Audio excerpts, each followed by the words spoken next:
Hey everybody, welcome back to another BladeXLord video. Today we're going to be talking about the Knights Order Trials, specifically the Water Edition. So this is a little bit easier of a fight than the last trials, but we're still going to get all the information straight. We're going to talk about formation, strategies, and I'll do a little sample of the boss fight. So let's get into it.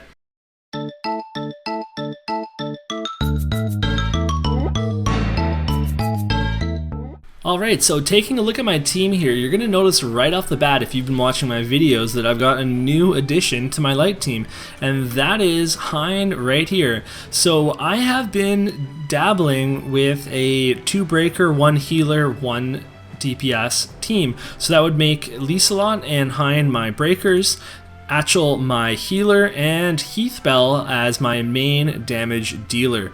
And this has been pretty successful so far, but I still need to get Hein up a little bit. So you can see he's level 67 right now, and in my main party I have a little bit higher level because I have Redden, who is a level 80. But as soon as I get Hein up, I just limit broke him today so he can get up to 80 now. I think that this party is going to be really solid for content that does not require a tank, which is honestly this Knight's Order. So let's take a look at the event and see what kind of teams you can make. One other thing I'd like to mention right before we go to the event screen is you can take a look at the might for my main team here and the might for my breaker team, and you can see that I'm actually off by about 6,000. And the point that I wanted to bring up here is that might isn't always going to be everything. Now when I use these two teams, they had very similar clear times, but this second team, the breaker team, it was actually breaking the boss an extra time compared to the other team. Now once I get my Hein up to a certain level, that might actually translate into him doing even more damage, and I might be clearing things even faster. So even though I have a tank in this party that's raising the might of that party by quite a bit, it doesn't always translate to results. Another example of this is with my accessories. So here I have a SR breaker cuff for Lyselot, and this is going to increase my break power by 30%, and I could see that on the battle report that was helping quite a bit. If I wanted to, I could actually put on an SSR magic power accessory here, and if I did so, that would actually raise my might all the way up to 90,000. But when I ran both versions of the team with the breaker cuff and lower might, and with the higher might and the magic power, I was actually clearing the dungeon faster with the lower might party because the break power was more important. So just something to keep in mind. This is why you don't want to be using this auto function for your weapons, you don't want to be using it for your accessories, and you want to be matching up your sigils, and you do want to craft your higher level accessories if possible. For example, this breaker cuff is not ideal. It's a 1-star SR, but right now this is the best I have. I don't have a good crafting person for shock for most of the accessories that I want to build, so that is a bit of an issue. But just something to keep in mind when you're building your parties, that the might that you're going to see is not the be-all end-all.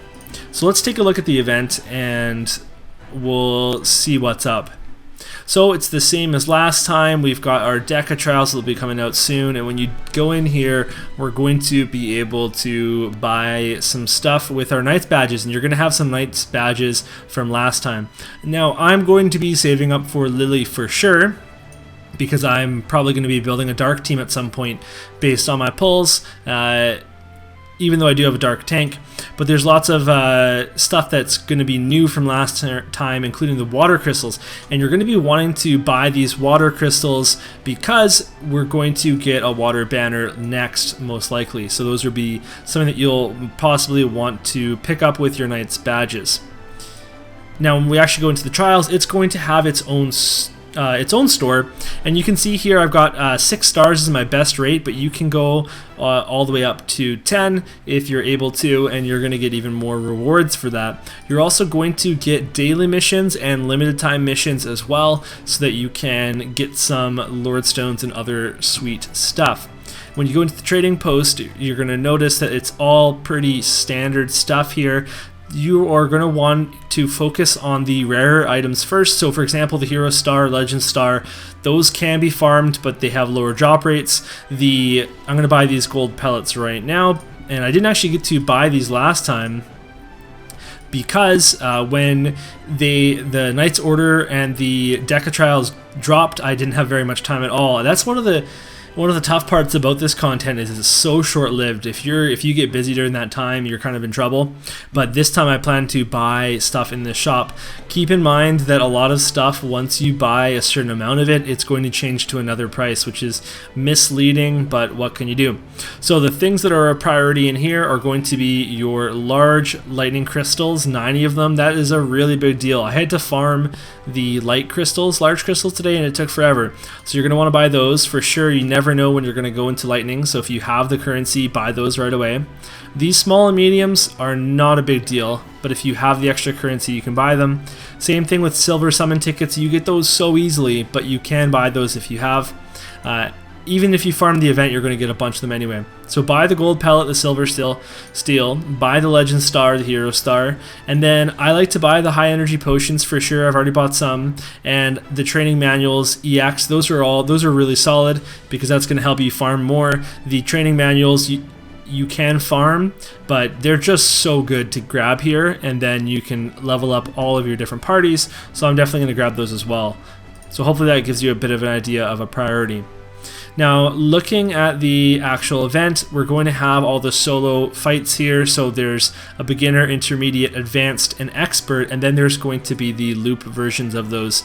And on the expert version of this, I've been able to get 6 stars, and if I loop it, so that means they're not using any sort of brave skills, then I've been able to get 5 stars, which is perfectly fine for farming in my opinion. So I've been running it all on the 80,000 map. So we're going to take a look at that right now. We're going to get in here and I'm going to show you a few things. When you're preparing your team, honestly, just use your strongest team unless you have a lightning team that's okay. Like, it doesn't have to be as good as this team. If you have a lightning team, then you're going to be in good shape for this. And then otherwise, just bring your strongest team, unless maybe it's a fire team because you'll be weak. But otherwise, you should be good to go. This really is not a hard fight, and you'll see what I mean in a second here. So one thing that you can remember, that to get a high rating, you want to break as many times as possible. You want to have as high break damage as possible. You want to clear the dungeon in as short a time as possible. And then there's also some, there's take as little damage as possible. So those are all really important for getting a high score.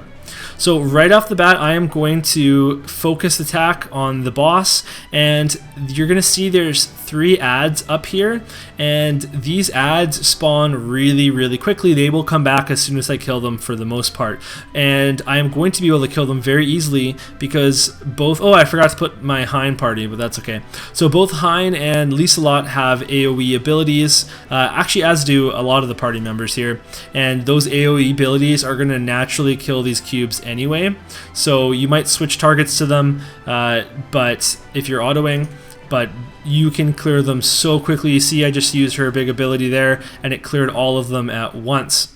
Now we're also going to notice a few other things here in a second. He's charging up his ability, which is not very strong. That's one of the reasons why you do not need a tank for this, and you can see how it's not that hard to break him either. So it really is a very quick fight that you can run on auto, or you can run on manual if you really want to do everything in the correct order. Okay, but we're going to take a quick look here. We've paused down at our characters down here. So we can see these little red icons. These are debuffs. So blue is good, red is bad. This boss is going to put 3 different debuffs on you. One is defense down. We're also going to have magic defense down, and it isn't here right now, but if you see like a little teardrop, that is water resistance down. So all 3 of those things make you take more damage. So if you have a way to mitigate that, that's going to make you take less damage and will give you a higher score.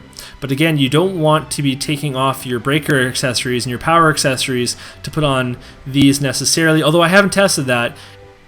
But I think that the most important thing you want to do is break the boss as much as possible and do as much break damage as possible, because that's going to lead to a shorter time. So those three are tied together quite nicely, and if you have a natural way of taking less damage, possibly an ability of a unit, then by all means, that's something to consider bringing. Otherwise, this is all that's happening in this fight. These mobs will keep coming, and you're going to see his Mahara Naga attack, and it's not going to do that much damage. So look at that. About 2,000 damage to all of the different characters here. So you really don't need a tank for this at all, unless you're very low level and you're trying something high level. But at that point, just run the intermediate rather than the expert, because you're probably not ready for the expert. So you can see these mobs go down so quickly, and we're already almost at another break here. He is going to cast his AoE one more time. Now, if I had my breaker party, he would probably not have cast that AoE. I would have taken less damage and scored higher. I would have finished faster, and that would have helped me overall get more stars and more points. So that's your incentive to run another breaker rather than a tank. Okay, and then after this, we're going to see... Good, okay. 480,000. It's not bad. It's not bad considering we don't have the weakness, but there we go. And there's LeSlot. Okay, so that's pretty much it for the fight. It's really quite simple, so you should be able to take it on easily. Because I actually have time, and this is our 6-star rewards here, because I actually have time this round, I'm going to be able to farm the crap out of this, and I definitely plan to do so.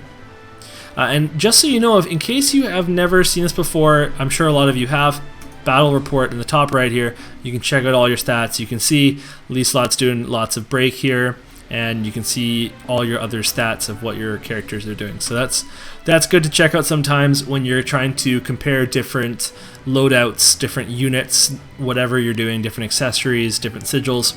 That's the place to check out some of your results, as well as clear time and max break that you've done.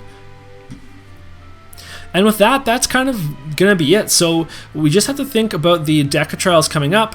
You want to be farming these as much as possible so that you can buy out this store. And if you've bought out everything that you want to from the store, then you might consider going down to the bottom and buying some of these sacred treasures. Now here's the thing. I can't really recommend which ones to get right now. But again, because I have time, I am totally planning on doing some testing with the different sacred treasures so that I can give you some recommendations for the future. But as of right now, I barely used these last time, if you saw that in my video, so it's going to be a TBD on that one. Otherwise, start farming, start buying, and before you know it, we'll be in the Decatrials. So good luck. Comment down below if you have any suggestions for your fellow BladeXLord players, and let me know what you thought of the video. And don't be afraid to throw me a like and subscribe. That's going to help out the channel, and I would appreciate that a ton. And then otherwise, we'll see you in the next video. Thank you so much for watching this video. You can show your support with a like and subscribe, and by checking out my Patreon at patreon.com/MysidiaGaming. Until next time, keep it real, Mysidians.